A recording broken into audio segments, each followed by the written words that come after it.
Assalamualaikum warahmatullahi wabarakatuh. Jumpa lagi dengan saya Erni Bajo. Kali ini saya akan membuat video terkait film Avatar yang saat ini sedang viral yang disutradarai oleh James Cameron. Konon, sang sutradara terinspirasi oleh pola hidup beberapa masyarakat yang tinggal di atas laut di Indonesia. Konon, masyarakat yang dimaksud adalah suku yang tinggal di atas laut, yaitu masyarakat Bajau atau masyarakat Bajo. Nah, melalui video ini saya ingin menceritakan bahwa sebenarnya saya sudah menulis tentang kehidupan masyarakat Bajau. Yaitu saya menulis sebuah novel berjudul Manusia Perahu Terakhir, yang mana novel ini bercerita tentang latar belakang kehidupan masyarakat suku Bajau yang ada di Indonesia. Novel Manusia Perahu Terakhir ini sebenarnya adalah kisah nyata dan beberapa kisah fiktif untuk mempermanis cerita.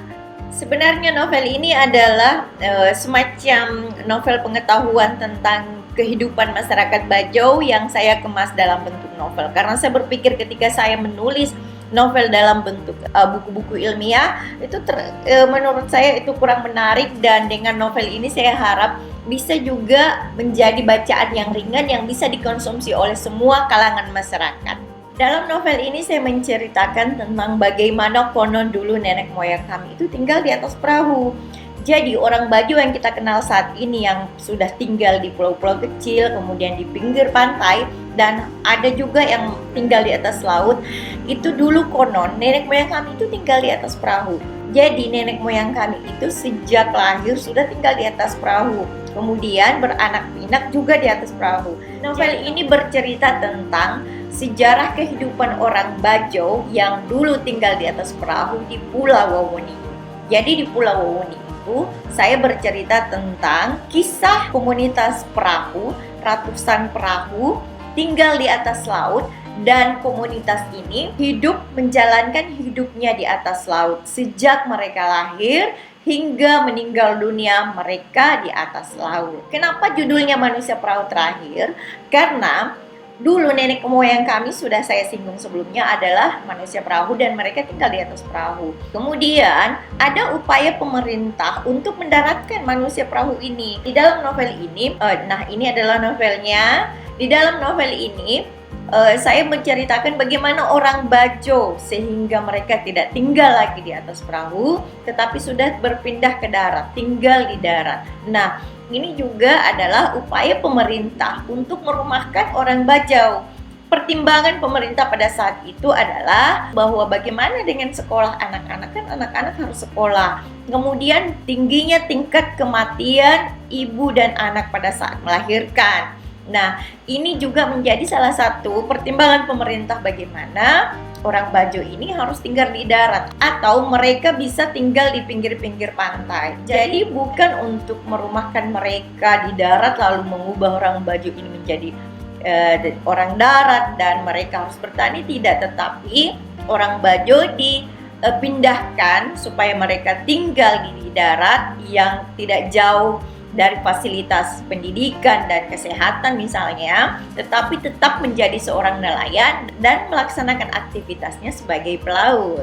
Novel ini saya tulis melalui observasi langsung, dan saya menulis novel ini selama 7 tahun, yaitu sejak tahun 2015 dan di launching pada Juni 2022 di atas kapal yang membawa rombongan Kementerian Agraria dan Tata Ruang Badan Pertanahan Nasional pada saat agenda atau acara GTRA Summit Wakatobi, yang pada saat itu Presiden Jokowi menyerahkan sertifikat tanah kepada orang Bajo atas rumah-rumah mereka yang berdiri di atas laut. Nah, apa hubungannya film Avatar 2 dengan suku Bajau? Diungkapkan oleh sang sutradara James Cameron bahwa beliau terinspirasi oleh pola hidup masyarakat Bajau yang tinggal di atas laut.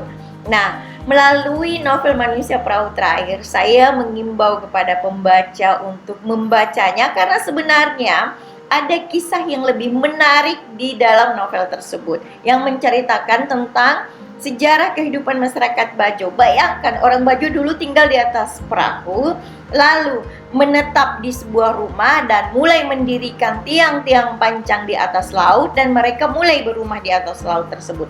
Jadi, orang Bajo tidak serta-merta langsung tinggal di atas laut, tidak, tetapi dulu hidup di atas perahu, kemudian pindah di atas rumah di atas laut, lalu ada yang mendirikan rumah di pinggir pantai, di bibir pantai, dan di pulau-pulau kecil.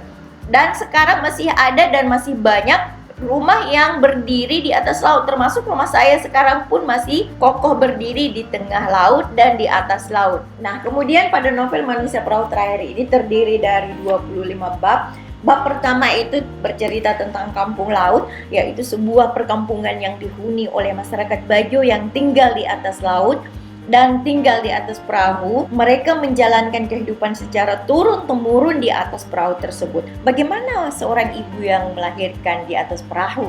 Bagaimana membesarkan anak-anak? Bagaimana cara membuang sampah? Bagaimana mereka berinteraksi dengan orang darat? Bagaimana mereka bercinta? Dan semua sistem kearifan lokal yang begitu cantik saya ungkap dan saya bahas, saya kupas di dalam novel Manusia Perahu Terakhir. Lalu kenapa judulnya Manusia Perahu Terakhir? Saya terinspirasi oleh kisah seorang kakek tua bernama Mbok Lacing di kampung saya di Pulau Wawonii. Mbok Lacing adalah sosok manusia terakhir yang saya saksikan yang tidak mau tinggal di rumah, di atas rumah.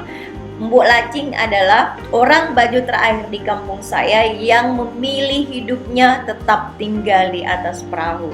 Sampai Mbok Lacing meninggal, kami tidak tahu di mana dia meninggal, kemudian di mana kuburnya, dan kisah Mbok Lacing ini bisa dapat kita jumpai di kampung-kampung Bajo pada masyarakat Bajo yang tersebar di Indonesia. Mungkin ada Mbok Lacing lain di daerah-daerah Bajo lain. Anda harus membacanya, dan semoga dengan membaca novel Manusia Perahu Terakhir, Anda mengatakan bahwa novel ini tak kalah menariknya dengan film Avatar 2.